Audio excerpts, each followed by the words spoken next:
Hey, everybody. Thank you for joining the Common Ground Alaska show. I'm glad that you're here. Today, I have the opportunity to speak with Ben at 40% Ranch, and I'm really excited about this talk. I've gotten to know Ben through this cattle side of his ranch, which has a really neat story, but I know that there's so much more to what he has going on than just cattle. But one thing that caught my attention is how they go about feeding their cattle. They're working super hard to find more ways to feed their critters sustainably in right here in Alaska, which I think it's such a challenge, but it's so valuable. They're finding foods that do really well in Alaska that their cattle can actually feed on, and they're working towards. They're just one kind of spoke in the wheel of farmers who are trying so hard to make our food a lot more sustainable here in Alaska. But before we get into that, I want to introduce Ben. Ben, I'm so glad you're here. Thank you so Thank much you. for joining us. You Um, bet. Tell us a little bit about yourself and tell us about your ranch. I'm a new farmer. I've only been farming full time for it was 2 years as of February, so I guess 25 months now. And when I say full time, I mean full time. It's 60 to 70 hours in the winter and way more a week in the winter and more than 100 hours a week in the from May to October. Partly because a lot of that has to do with the fact we're carving this place out of raw wilderness. When we started, it was basically impenetrable with all the dead and dying spruce, and so we've been clawing that back and building this farm and ranch here. So we've got 18 acres in Soldotna, and what we're trying to do here is do a mixed use farm. I was a lawyer for a long time, and I managed to have some financial success at that job, which thank God, because the farming certainly has sucked a lot of that away. But I've reinvested it. That's the way I frame it. I'm reinvesting all of that success into the farm because it takes an awful lot of money to do what I want to do here, just in terms of having a mixed use farm. So we are definitely concentrating on cattle. I think the cows are my first love, just because of the challenges of learning about them, to go from being, a desk jockey to being one of the bigger ranchers in the state with 170 head now. That certainly puts me at one of the bigger ranchers in the state. So in 2 years, so that you can imagine the learning curve there has been pretty steep.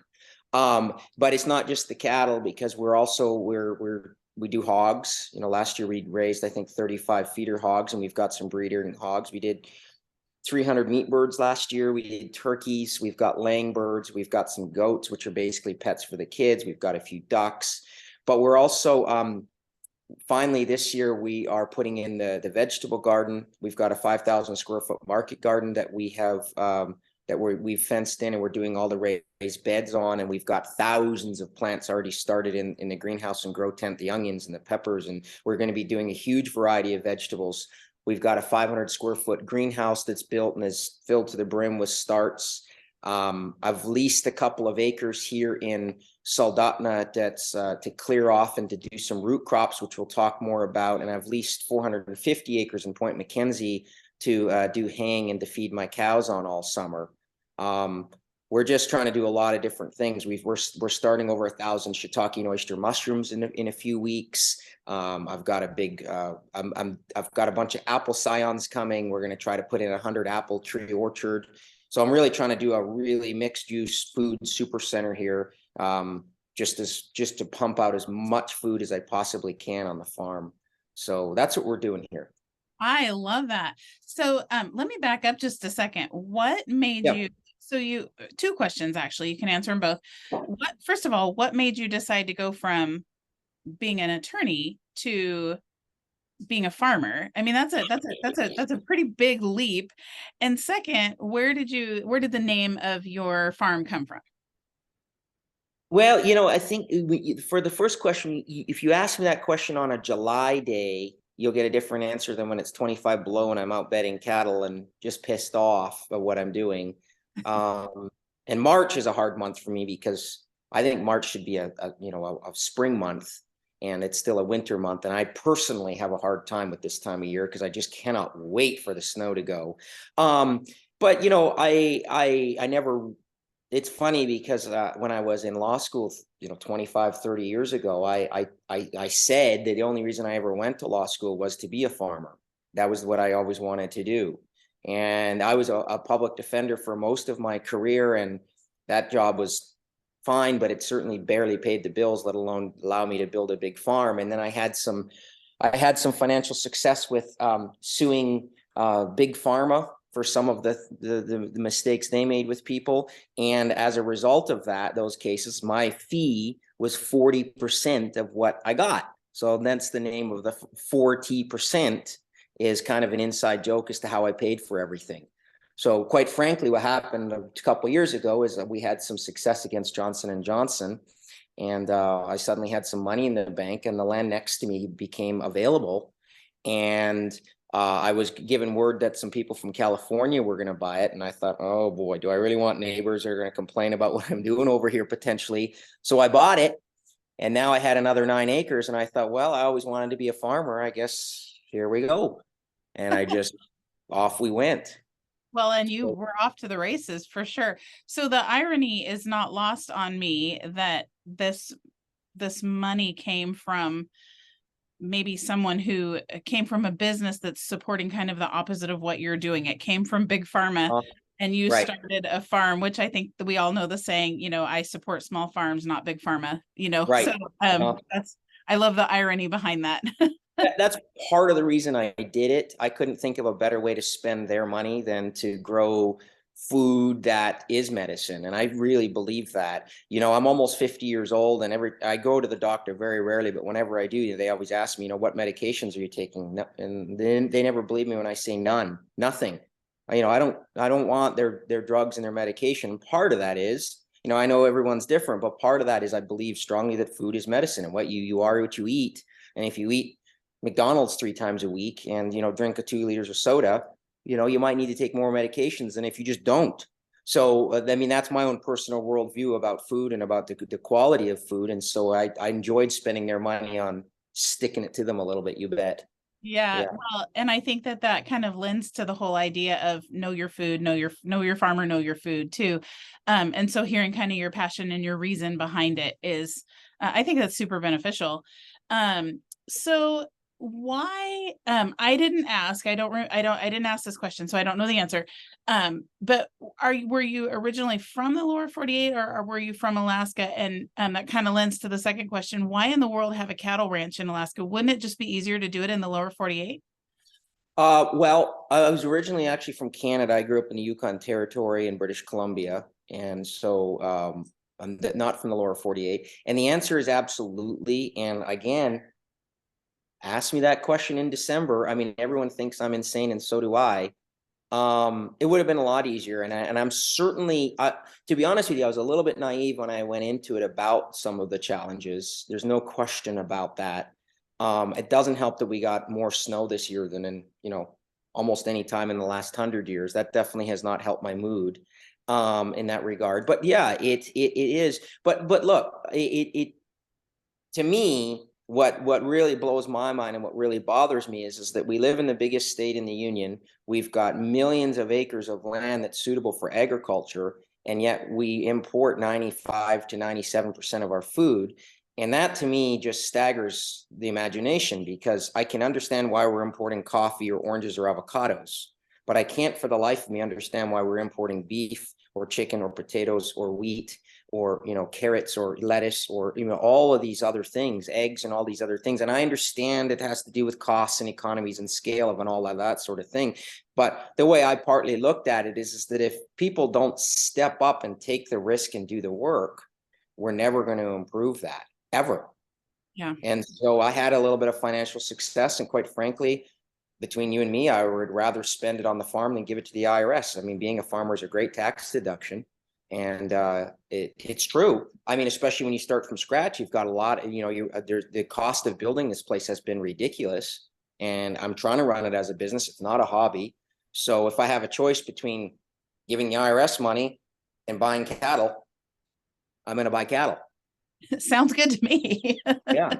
And that's definitely part of it. But would it be easier? Oh, you bet. And whenever I see the videos down on Facebook or whatever of, $50 round bales and all these clean cattle and calves being born on green grass at this time of the year, I want to reach to the computer and just choke people. And I'm not saying that's always the case, because I know ranchers in the, down in the lower 40 have lots of challenges too with drought and all that. I'm not saying their job is perfectly easy and mine's difficult, but there's no question on earth that ranching in Alaska is a big challenge.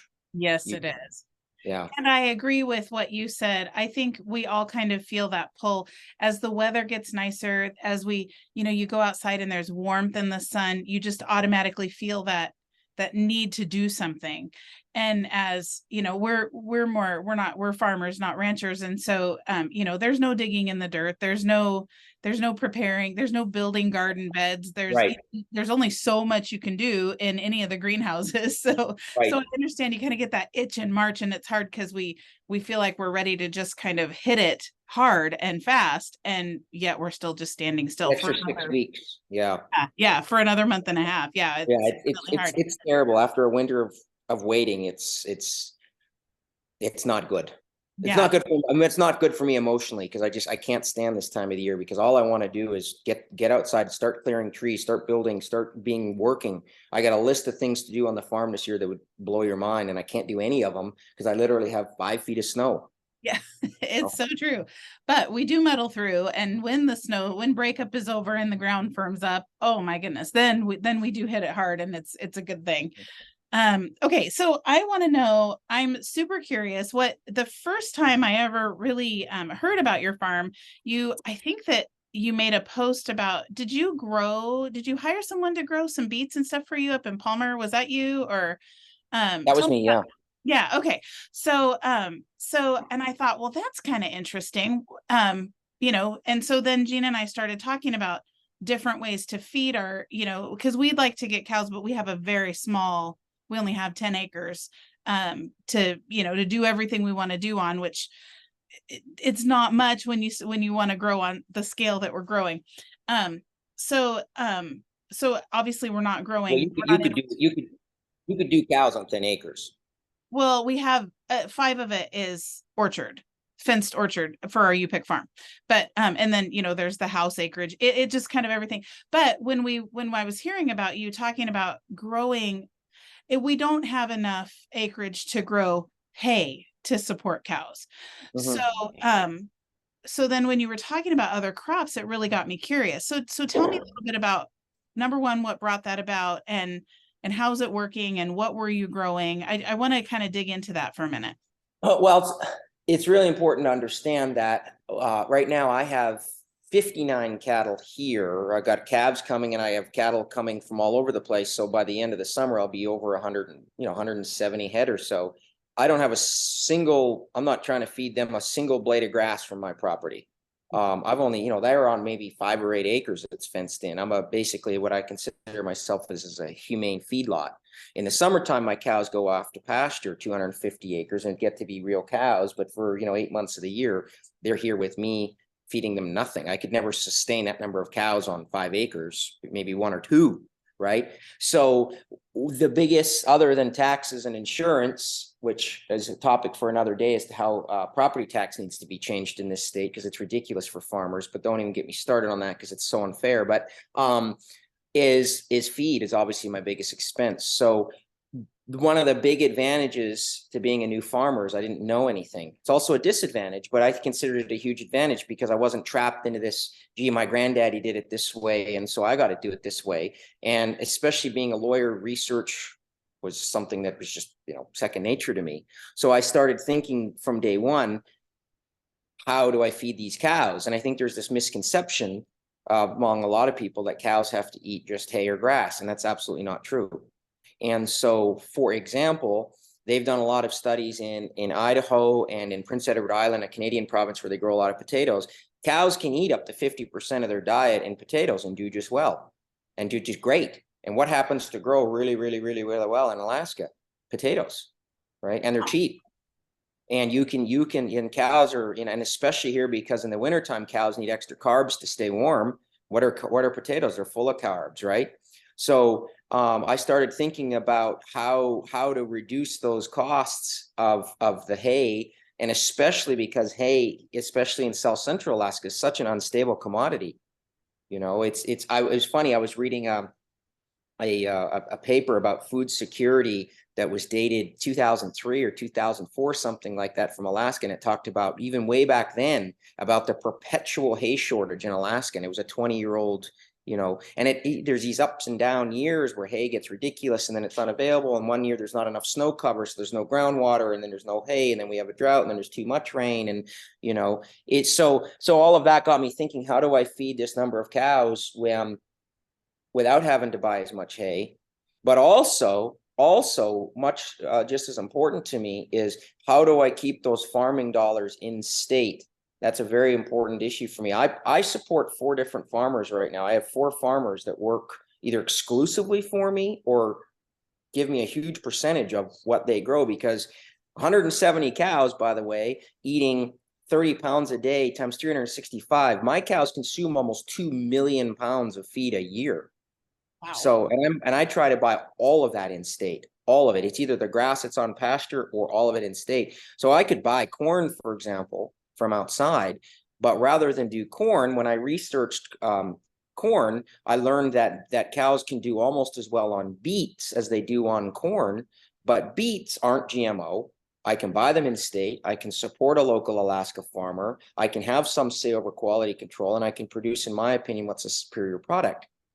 Because part of what I'm shooting for as well is that I believe, after researching it, when you finish a cow or a beef on just grain is just dry matter, right? So you're putting all that dry matter into a beef, and yeah, you're going to get marbling and you're going to get all of that. But when I finish my cows, they're getting a lot of potatoes, a lot of carrots, a lot of beets. And what are all those? Those things are a lot of water, right? Which on the one hand is not that great in the sense that it's water, but on the other hand, what I'm doing is constantly hydrating those cattle. So what does that do to the meat? In my opinion, it makes it way juicier, way more tender, because every day they're eating all those vegetables and getting, and they're constantly just, you know, that was one of the first things Graham Oak said to me when he came and killed some cows for me last year. Within 30 seconds, Graham said, "Wow, look at how hydrated these cows are." You know, so I was just trying to think of all those different ways of, how do I keep my farming dollars in state? How do I support my local farmers? How do I reduce my dependence on hay? How do I produce a superior product? And so I came up with the idea. Well, I learned from other people, but I don't mean I came up with it, but I came up with my idea of getting the vegetables. And then I was lucky enough to hook up with Garnet Canop at Three Ladybugs Farm, who's just awesome. I mean, just awesome. I mean, he has saved me for 2 winters now. I mean, I cannot say enough about him. But the first winter, he gave me a bunch of his cull potatoes, and usually he would just dump them out. He's feeding the moose with them. So I started getting them because they're culls. They're not suitable necessarily for human consumption, but cows don't care. And the cows did so well on them, and I had 100% calf survival rate, and my cows came through the winter just looking fat and happy and healthy. And so last year I said, "Hey, dude, can you do more for me? Can you grow beets for me?" And he said, "Sure. I've never grown beets like that before." But he dedicated 5 acres of his farm, and he grew me a bunch of beets, and he increased his production of potatoes for me. And I got a bunch of carrots out of him. And now this year he's planting 200,000 sugar beets for me for my cattle. And I'm going to go over in the spring and help him clear 11 more acres. And so he can really get the smoke coming out of the stacks on his farm to provide all of that to me as well. And it's good for him, and it's good for me, because he takes the very best produce from that land and sells it for human consumption.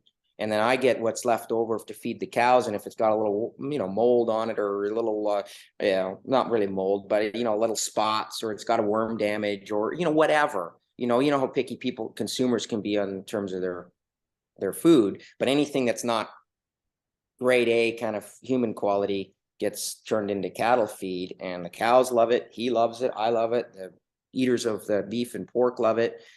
My chickens love it. I mean, my soil loves it. I mean, it's just it's a win, win, win, win, win for everybody. So that's kind of a long-winded way of telling you how I got there, but that's what I decided to do, and so far it's working out pretty well. It's a lot more work, though. A lot more work. It is a lot more work. Jean and I have talked, my husband and I talk often about when we're making a decision, do we go this route or do we go this route? And it's like, well, this route is going to be more work, but it's less money. And, you're always trading your time for dollars in some regard. And do we want to, we could work outside the home, we can go outside the home and work and pay for importing hay, say, or we can find a way to grow beets on our property and feed our animals and hopefully save on that feed bill. Because that when you're getting started, when you don't have the income coming in from that. So I love so many things about what you said, mostly because you didn't already have stuck in your head what wouldn't work. So you thought outside the box about what would work. And I love also that this is a truly Alaska grown product. So it's not just that the cow stands on Alaska soil and is raised as a baby up, but it's raised on corn from the lower 48. But he's actually being raised food that's made here in Alaska, and that just creates this beautiful cycle of sustainability that that's kind of the vision that I think is growing across the state for sure. And then the community building too. You have someone growing your beets for you, so you're supporting their farm. And as you know, there's only so much time. You can only do so much on your own. So there are just simply things that have to be outsourced, but when you can outsource them within the state, then that keeps those dollars in the state and that strengthens our economy. So, so I appreciated the whole story. I think it's a great story. So, I want to switch gears really quick because I want to talk about a post that you made on Alaska Farm and Food that really caught my attention. And this is specifically geared to people who are wanting to buy beef right, in the fall, who maybe have never done this before. They've never bought like a half a cow or a whole cow, because there are a lot of questions. It's much more commonplace in the lower 48 than it is up here. So, that's because there's not many of us crazy enough to ranch up here. There's just hardly any farmers or ranchers. I mean, really, they say that according to the USDA, and I don't know how accurate this can be, but there's apparently, if you exclude the Bering Pacific Ranch, that huge ranch out in the Aleutians, there's apparently only about 7,000 cattle in this whole state. My joke is there's more cattle wandering around lost in Walmart parking lots in Texas there are in Alaska. I mean, literally, Texas has something like 30 million beef animals or something. We have 7,000 total cows here, total. Wow. So that's for another day, but that's interesting to think 7,000 cows. If a family typically goes through a half a beef in a year, that's only 14,000 families that can be fed. Of course, we have moose, we have subsistence, too, which is helpful. But okay, so I'm just gonna read the intro to your post, and then you made a bunch of bullet points, and we're just gonna take these bullet points one by one because I think it's really, really important for people to fully understand what they're getting if they're gonna buy a beef, because there are so many misconceptions and there's confusion, and if you don't go into it aware, you may not quite get what you think you're getting. So, and before you do that, let me just preface one thing I didn't put on the post that I think is really important for people to understand, is that one of the big misconceptions sometimes people have is they think that, oh, if I'm buying in bulk, if I'm buying directly from the farmer, I'm going to save a bunch of money on a beef. And, if I'm buying a whole cow from you, it's got to be, it's going to be $3 a pound or something. And I didn't address that at all in my post there, but I think you need to take that thought and flush it out down the toilet. And what you need to be thinking about is, hey, what is the best quality food that I can sustain myself with, even though it may be just as expensive as the supermarket or maybe even a little bit more, because what Americans don't realize is that a lot of American beef is sent over to Korea, China, Japan. Some of those Asian countries love American beef. So what Americans do in response to that is we import billions with a B, pounds of beef from Brazil every year. And a lot of that, think about those animals, even the meat, it's been frozen or refrozen or whatever. I'm not going to go into that whole subsection right now, but just be aware that what you're really paying for, if you come to my ranch, you get to see or any ranch in Alaska, what you're paying for is the ability to actually see what you're getting. I mean, how is the animal living? How is it raised? How is it eaten? Who is your farmer, and the quality of it? And it shouldn't really necessarily be a money-saving exercise. So I just wanted to preface these questions with that, because that's a mindset that needs to just not exist if you're thinking about buying a beef. Just, it's not going to happen. You're not going to save money. You're going to get food that's a billion trillion times better, but it's not going to be cheaper. Yeah. So Well, I appreciate that. That there's truth to that. I have just a tiny bit of pushback, only because, again, this is the whole purpose of this, is informing the consumer. Um, we hadn't grown our own protein in several years, and we've kind of started it back up last year. And one of the things that I noticed was with our chicken, that when I cook my chicken, there isn't I can make crispy fried chicken like my granny used to make. And I hadn't been able to make crispy fried chicken in a long time, because every time you try to fry a chicken, your pan fills with this water stuff. And you're trying to constantly pour that out. It's like water and grease, and we'd done it for long enough that I started thinking it was normal, and I started thinking it was me. Why can't I make granny's crispy fried chicken? Why is my fried chicken soggy? What is going on? And so, I try alternate ways to make my granny's fried chicken, when in reality, the problem wasn't me, the problem was the chicken. And so when you get chicken from the store, it's injected with, they say, I forget the percentage, a bunch of water and who knows what else. I don't want to throw out accusations that there's a bunch of stuff in there, but it's not like our chickens that we grow, that yeah, there's some juice in there, but it's completely different. And then the other thing is, I've noticed two things. We buy beef from Fred Smith up in he's out of Delta, right. and when I get a steak from Fred, I don't have this need to eat this massive steak, because his steak is so good. I mean, it would be yummy, but it's so much more satisfying that I find we're eating a little less. Plus, a pound of his ground beef goes further, whether I'm making spaghetti or hamburgers, because again, I'm not getting a bunch of stuff in my pan that I'm pouring off. And I don't understand. I don't know all of butchering. I really don't know that whole world, but I know that the product that I'm getting, as I'm buying a much more higher quality, it really isn't more expensive in the end. And Huh. we live on a very small income. So I'm not just saying that because we have money to blow on it. It's not it at all. It's truly, truly a better product, and it does stretch a whole lot farther.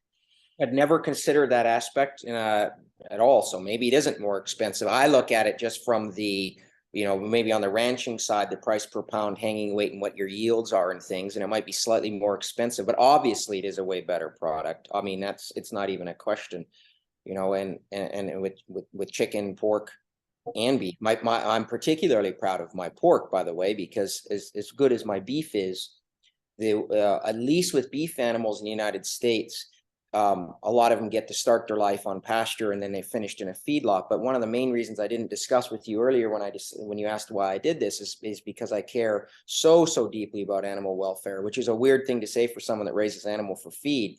But when you look at those hog confinement barns in particular, and the way they raise those chickens and those hogs, it's foul. First of all, humans are, I mean, it's just foul. It shouldn't be allowed, in my opinion. It disgusts me. But to eat those animals and then to think you're going to have a healthy, productive life when you're eating something that's just that sick and miserable, you can't do it. And you look at my pigs in particular and the way that they're raised and the joy that they bring me, because they run around and they get to be hogs and have wallows and chase cows and have a mud bath and root around in cow manure and do the things that pigs are supposed to do. It's not even the same product. I mean, go get a piece something from a hog confinement barn in one of my pork chops and tell me that's even the same meat. It's a different color. It smells different. It tastes better. And just briefly, it's funny because my kids kind of push back on the farm a little bit. They're not real keen on being farm kids or living in Alaska or whatever. They're teenagers, teenage girls. But after we did this last batch of hog, even my kids were like, Dad, this is the best hog you've ever grown. So to get a compliment from them, I mean, that's like the holy grail, right? That's right. That's So, right. so it is definitely about all of that. Again, it's just a way of saying it's definitely about quality, and it's not just about the quality of the meat you're getting. It's also about, I like to think that by being a rancher, I'm reducing the amount of cruelty in this world by just a tiny bit, because my animals live a life that, to the every extent possible, they have a life that's free of pain and stress and distress, and they have an instant death. And I refuse. People ask me all the time to buy my meat for supermarkets or restaurants and things, and I refuse to do it. I understand that has to be done. I get it. But for me, the idea of trucking my animals off to be killed somewhere else by someone that doesn't care about them, I'd rather go bankrupt than do that. I believe that they were born here, they're going to live here, they're going to die here. No pain, no stress, not being loaded into a trailer and taken off to someplace else. No, I'm not doing any of that. And so all of that goes into the quality of the meat, but it also, much more importantly, or as importantly for me, goes into the quality of that animal's life. Yeah. Yeah. I mean, I think that says a lot for it. And not to continue to derail, but this is all such important information that we all need to learn. I just was reading a study yesterday that talked about, and this is, I realize this is vegetables, not meat, but I think that the basics stand true. I'd be curious to see. So they were talking about vegetables that were just grown in just normal dirt, basically, and just ultra fertilized just to keep the dirt going. That was one side. And on the other side, the only change that they made was they added some compost and some kind of organic matter and living matter to the soil. So it's not even like this was like a massively regenerative living hugelkultur type soil, but it was a healthier soil that they grew. It was carrots that the study was done in. And I don't remember the exact, I should have brought it, but I don't remember the exact numbers, but the stuff that was grown in the dirt essentially had almost none of the minerals that the carrots are known to have in them. Whereas the carrots that were grown in this attempt at creating soil, because we all have to start somewhere, they were already starting to regenerate and have these minerals in them that naturally occur in carrots when they're grown in a decent soil where they can take in these minerals. And I wonder if meat isn't the same as far as a nutrient level. You can't, this is my own layman terms. Again, I'm not a rancher, but I've always said you can't eat a sick animal and expect to stay healthy. That doesn't make any sense. So, and it's the same with vegetables or anything. So there's also that idea that we need to be putting food in our mouths, even if we have to eat, we don't have to consume massive, supersized portions.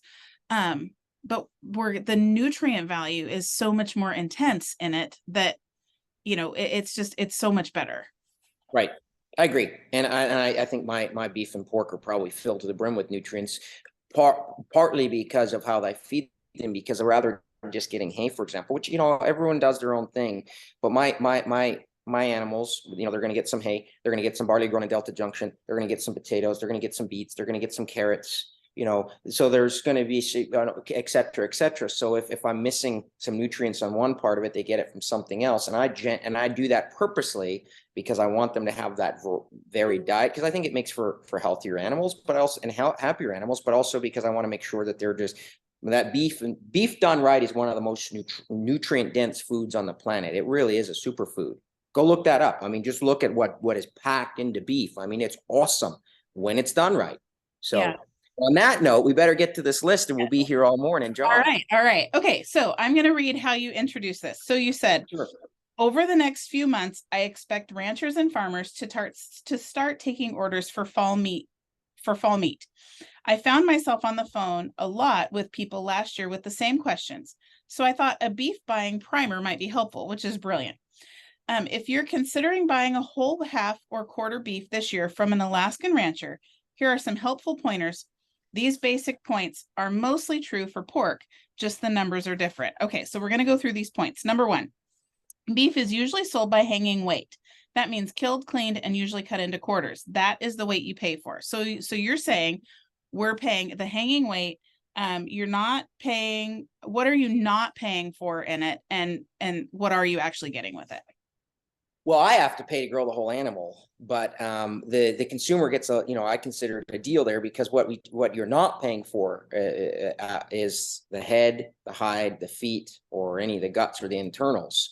So it varies a little bit, but a very rough guide, because I don't want any fellow ranchers jumping down my throat saying it's actually 62%, but it's about 65%. So if you have 1,000 pound steer in the field, by the time it comes to you and we remove all those other things, it's going to be about 650 pounds. So 350 pounds that I had to pay to grow, by the way, and as comes right off the top. That animal then is usually cut in half and into quarters, and then that's what you take to the butcher. And one thing I didn't put in the post that's important to understand is if you have that 650-pound carcass, that does not mean you're going to get 650 pounds of meat. Exactly. Right? Because now you're going to take it to the butcher. They're going to take out bones. They're going to take out some trim.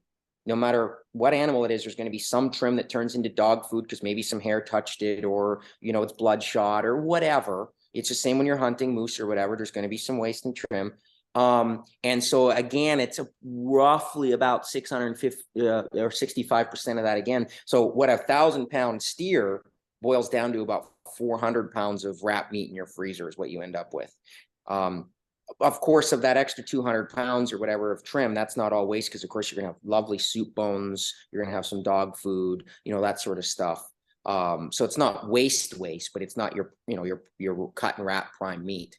So that's what you pay for if you're buying a beef. It's really important to understand that hanging weight, because that's, this year I'm going to be $9 a pound hanging weight, which is a crazy amount of money, but even that's hopefully enough to break even this year. I lost money last year on beef, a lot of money. This year I'm hoping to break even at $9 a pound. So, that 1,000-pound steer, if it was live weight, it would be $9,000, but right off the top, it comes down to say about 5,400. And then that's what you're left with. Yeah. So, yeah, that's true. Okay. So, but that takes us to the next one. It says technically the point number 2, technically you're buying the live animal. That means, assuming you buy a whole, that you're entitled to all the bones, tail, organs, hide, tongue, whatever you want out of that, the liver, sure. all of anything that you want in there. This is a big sticking point, because I know that there are people, I recently saw where someone said they ordered a beef and they didn't get the bones. And they wanted the bones, and they said, oh, we don't give the bones to the consumer. And her sticking point was, but I paid for those bones. Those are my bones. Right. What are you going to do? You can't go pull bones out of the garbage. You're kind of stuck. But make sure, like, as you're in not when it's all said and done and you pick up your beef, but when you're going into it, that you are getting, that you have, everyone's system is different, but that you have expressed that you want the bones, you want the liver, you want the tongue, whatever it is. Back up one section though, because there's two things there, there's two different stages there. If you can't wait to the butcher to tell that you want the tongue and stuff. Okay. At the time of slaughter, I always ask, okay, because at the time of slaughter, when the animal's actually getting shot and cleaned, that's when you got to come to me. And when you pick up the beef, you got to make sure you get your tongue, your tail, your liver, your heart, your kidneys, because the butcher never sees that stuff, because you're going to take that stuff in a bag or in a cooler. And then you're going to add along with your carcass down to the butcher, and you get to take, your inside flap steak or, whatever with you. And then when you go to the butcher is going to have a cut list for you. And that's when you get to tell them, hey, you want the bones. But it's really, really important to tell the rancher that, hey, you want the internals, and you want the tail and that sort of stuff, because that happened to me last time a couple times, where people showed up and they didn't tell me. And then, a couple days later, they said, oh, where's my heart? Yeah. Well, the dogs have got it. I mean, what do you mean, where's your heart? You can't days later tell me, it's too late. So I always ask the question now, do you want any of those things? And to make sure to mark it on my sheet as we're butchering. But it's also true that when you're doing, 50 beef this year, like I'm going to be doing, and there's trucks coming and going, and it's a madhouse here and gunshots and, crazy, it can get lost. So it's really important to communicate that really well with your farmer or your rancher that you want those things. At least it Okay, is for me. So perfect. Yeah. And you can do research ahead of time. Like if you want the liver, if you want the heart, look at what there is that's usable, because honestly, that's new to some people if they haven't, always been butchering moose or whatever. So it's something to think about. Okay. Point number 3, usually, but not always, the rancher does not do the processing. This usually means the processing has to be arranged. Make sure when you buy a beef to understand how this will occur. The processing fee is a separate cost on top of the beef. And for you, where you are, you said it's under $1 a pound, but I saw on that post that here in the Valley, it's a lot more. So right, I guess the moral of that story is find out, find out from the butcher what your cost per pound is going to be. So you're not shocked that yet there's another cost for your animal. right. And that's to cut and wrap. You get to dictate what cuts you want within reason. The entire animal cannot be ribeyes. What percentage of fat you want in your burger and that sort of thing. Right. Yeah, that kind of stands alone, but was there anything else that you wanted to, anything you wanted to add to that? No, it's just, you're gonna have 3 fees that come when you buy a beef. You're gonna have to pay Graham Oaks usually to kill it and clean it because it's an awful lot of work, and then you pay me, and then you pay the processor. And the processor I learned is around, my butcher here was 85 cents a pound last year. Apparently they're $1 or something, a little bit more in the Valley. But just be aware of that. The upside to that, by the way, is that you get to have control over your cuts and how they're packaged. For example, I sold a beef just a couple days ago to somebody, but he's a single guy, and he says, listen, I want my steaks individually wrapped. I don't want 4 steaks in a package. So that's what he gets because that's what he's paying for. So just be aware of that's an extra cost, but it gives you a certain amount of control over how your meat looks and how it's cut up, and you'll be fine. Yeah, that's perfect. Okay, so that kind of covers the next number 4. It's that just to know the actual cost. So number 5 says not all beef is the same. This year you may see prices between $6 a pound hanging weight and $10. This variation will be dictated by several factors. First, how is your beef finished? If you prefer grass finished, for example, you should expect a lower price. Most consumers, in my experience, are used to and prefer a finished beef, however. Finishing beef takes money, and you should expect to see a higher price.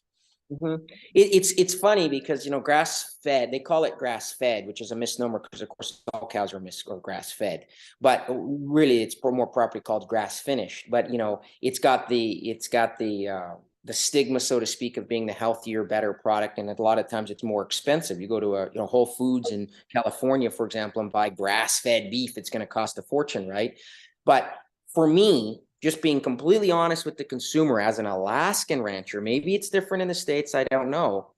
But if my cows are on pasture all summer, and then I say late August, early September, can harvest some of those beef and sell them, how is that not going to be cheaper than if I have to truck it to here and then spend hours of my life grinding, because I can't feed them whole, by the way, grinding beets, potatoes, and carrots, and mixing grain and loading them into a tractor and feeding them and doing that for 2 months and cleaning up their manure and making sure those animals are healthy and happy. That's going to add cost to the beef.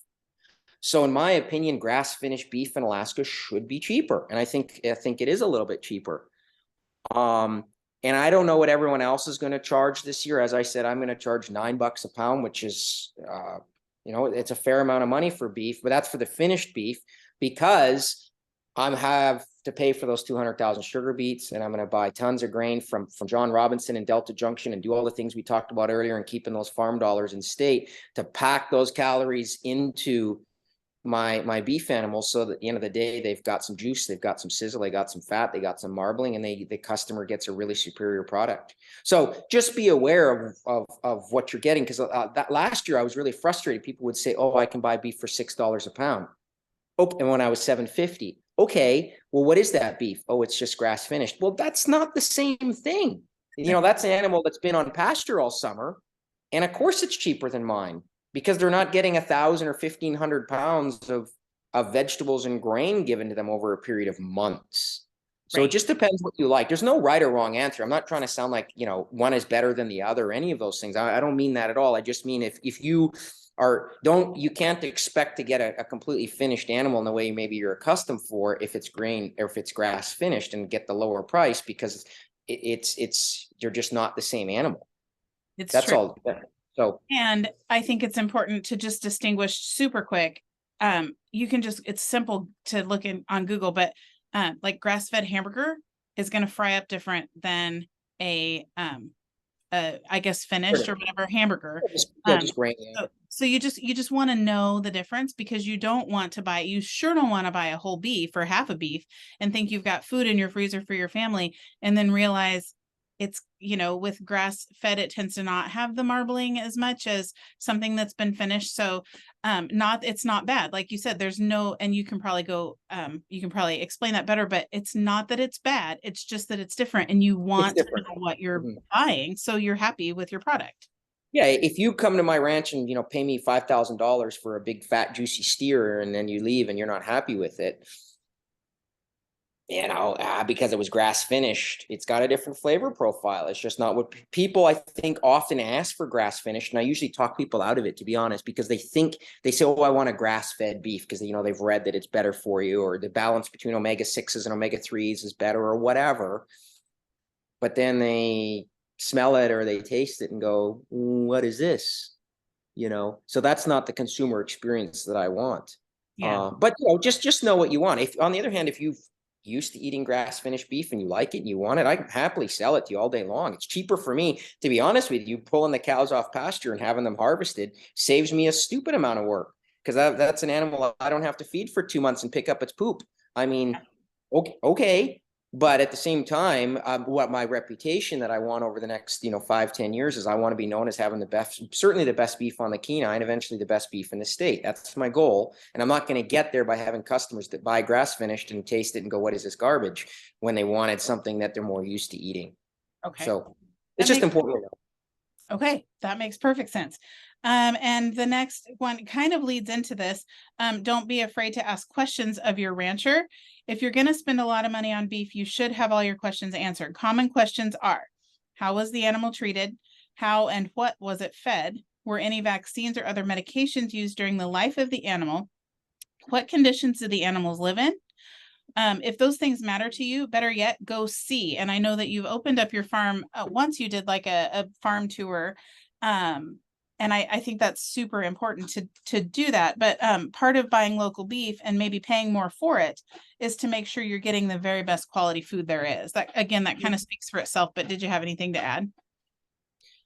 No, it just goes in. No, not really. It just goes into that whole animal welfare thing, though. I can tell you that I've unfortunately been to a number of farms in this state that were a little bit horrifying, and I wasn't leaving without those animals. So I ended up overpaying for some animals over my course as a rancher, because I just wasn't going to leave those animals in that condition. And these are people that are selling this as meat, and I thought, this is no better than, garbage I might buy in a supermarket that I don't know where it comes from. So I know there's a million different ways to ranch, and I understand that I've got more financial resources than some people, and I'm not trying to sound too sanctimonious, but I think that if you're going to raise animals, you at least need to give them a clean, humane environment, and not everyone does a very good job of that, in my opinion, just from what I've seen.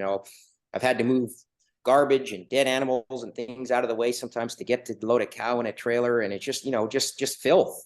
And I'm very proud of my farm, and one of the things that I always my customers to do, because I don't ask for deposits. Most ranchers want a deposit. I don't want a deposit. What I want is I want my customers, to the extent that they're able to, I want them to come to my ranch. I want them to shake my hand, and I want them to see what I'm doing here, because I find that those people follow through, because my animals are, I love them, and they're cared for every day, and most of them unfortunately have names. Makes it harder at the end, but they're scratched and they're cleaned up, and every day we're giving them what they need, So ask those questions. If it's important to you, if you're really going to spend the top dollar on top quality food, don't just assume that the rancher is doing the right thing. Most of them are, and I know how hard my fellow farmers and ranchers work, but sometimes it's not as nice as you would expect if you're going to pay that kind of money for food. Just know what you're getting. Just know what you're getting. Just be comfortable with how your food is being treated. Yeah. So Okay. And every one of these kind of leads into the next question. So now the next point was, if buying Alaska grown really matters to you, ask where the animal was born. One common technique used by Alaskan ranchers is to import steers from Alberta and finish growing them here for the summer. And I'll just let you kind of fill that in, because you kind of said a lot there, which was important, but I think it might be better if you verbalize it. well, I'm a cow-calf operator here, which financially is not that smart. I was just telling a customer this morning before this meeting that with this last year with the hay prices, by the time I get a calf on the ground here in the next few weeks, just in feed, okay, and that's with me using all of those alternative feeds that we talked about and more we didn't even discuss, and me buying in bulk because I had that ability to do that. Just in feed, by the time I get a calf on the ground this year, that calf, that day-old calf, will have cost me almost $1,700 just in feed. That's nothing for diesel, the tractor, my time, the bull, fencing, taxes, the barns, infrastructure, overhead, nothing. So, that calf is really worth well over $2,000. I can right now go to Alberta and buy a 600-pound animal and have it trucked up here for less than that. 600-pound animal, it's already a year old. So, that's what a lot of people do. And quite frankly, there's nothing wrong with that, because from a financial point of view, it's much smarter. And I may or may not do that. I'm not going to lie to you just to make some money for the farm, because it's awfully hard to make money as a cow-calf producer. The problem is, if the state doesn't have any cow-calf producers, then we have no true food security. Because if for any reason those steers can't come north, like what happened with COVID, or, there's a war, or there's a whatever. I mean, whatever happens in the world, aliens invade, or Yellowstone goes off, or, whatever. I mean, just a million things. Some may be more far-fetched than others. If we really want to have food security in Alaska, it means we have to grow the food from the beginning to the end, which means born here, raised here, eat Alaska food, everything here, not relying on the trucks and the ships arriving on time. So for most people, money's the most important issues. They want to save a few bucks. I get that. But if that issue crosses your mind at all, I'm hoping there's at least some people, some consumers in this state, this is what I'm banking on, that say, wait a second here, I want to truly support the local sustainable farm. And even if it costs me an extra $500 to buy this steer, I'm going to do that because that's an important value to me. And I want to put my money where my mouth is. And we'll see if that works. Well, I hope it works for you. There really does seem to be quite the movement towards creating sustainability, and we do all have to have some skin in the game. In the end, it's not an autonomous thing. There's not one certain farmer or two. We can't have one vegetable farmer and one beef farmer and one pig farmer, doing it all. And it requires us kind of putting our money where our mouth is, literally. Yeah. Okay. So if you're buying finished beef that is other than grass, ask the rancher what the rancher is going to finish it on. This is a big one. Many people, for example, like corn finished beef, but corn doesn't really grow in Alaska, and a lot of it is GMO, which can bother people. Doesn't matter where you sit on that fence. What matters is that you have the knowledge. If you do not want your animals fed with genetically modified corn, then you have to specifically ask that question. I think that's super important. If it's not important, then that's fine. But if it is important, you have to ask the question. It's a huge investment, and it's such a bummer if you don't make sure that you're informed. So yeah, I think the takeaway lesson here of this hour-long discussion is simply this. One of the big points of local food, in my opinion, is to really know your farmer, know your food. And beef is a very big investment. You're talking about, $5,000-$6,000 investment. Just be aware of the questions to ask and ask them. Get what you pay for. I'm not the only rancher in this state. I'm not going to say lots of others, but there are others, and you have options. Right? If you want grass finished, or you want, something grain finished on corn, or you want, my beets and Delta barley. I mean, that's the whole point, is you could have those options, but you got to ask the questions to make sure that animal fits with not just your budget, because it's not all about money, but also your values. What are you really trying to do here? here, and what is important to you. You know, one of the things that comes up a lot for me, for example, is vaccines. All commercial cattle are, from the day they're born, are usually injected with a lot of vaccines, and now they're using mRNA vaccines in cattle. And I'm not going to go into whether that's a good idea or a bad idea, but one of the questions people ask me a lot is, do you use vaccines? And I personally don't. The vets are always breaking my ass about that, to be honest with you, because I refuse to vaccinate my cattle. But I believe that cattle need sunshine and a clean environment and clean water and clean food to be healthy, not vaccines. So one of the options that consumers have is to buy my cattle, which is as close to wild game as I can get it, that has zero medication and zero vaccines in it ever. Some people care about that, some people don't. But if you do care about it, you don't have very many options, because not many commercial people on my scale are going to refuse to vaccinate, because I'm taking the risk of disease, and I have to work extra hard every day to make sure that my cattle are healthy, because they can't wallow in their own filth. They can't have a bad living environment, any of those things, because there's going to be disease. So I hustle my butt to make sure that they have that great environment, so I don't have to use vaccines.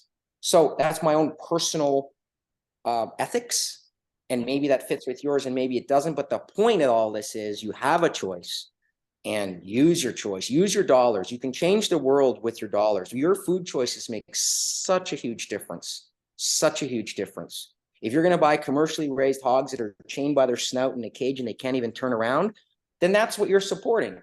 You know, if on the other hand, you want to support a farmer that's using hogs to clear land and they get to have a wallow and be in the sunshine and, you know, have a great life, then that's what you're supporting. So don't be cruel with your dollars, and don't be ignorant with your dollars.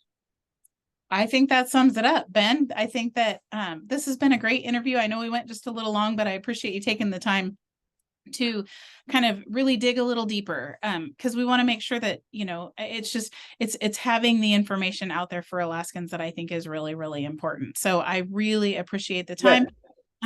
And so we can find you on Facebook. We can find you. Are you on Instagram? I didn't look actually. No, but my wife is, and she works, you know, just as hard as I do around here. And she's got an Instagram page that she's a way better photographer than I am, and she takes a lot of photos of things. And so, you know, to be honest with you, social media is something I work too hard as a farmer to market, which is a big problem. That's another topic. I got to sell all this stuff I'm growing, but I'm on Facebook, and I do have a YouTube channel, 40% Farm and Ranch.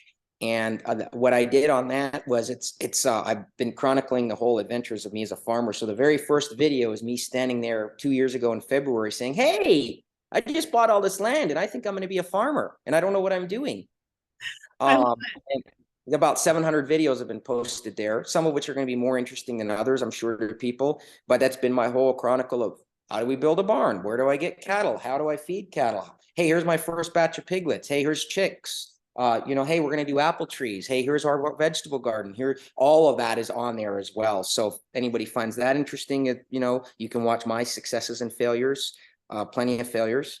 But yeah, for the most part, people can call me, you know, if they haven't, and I'm always happy to the extent possible, help out too, you know, to the extent that my little bit of knowledge, if there's people that need something, they can, I love chatting to fellow farmers about how we can all do better.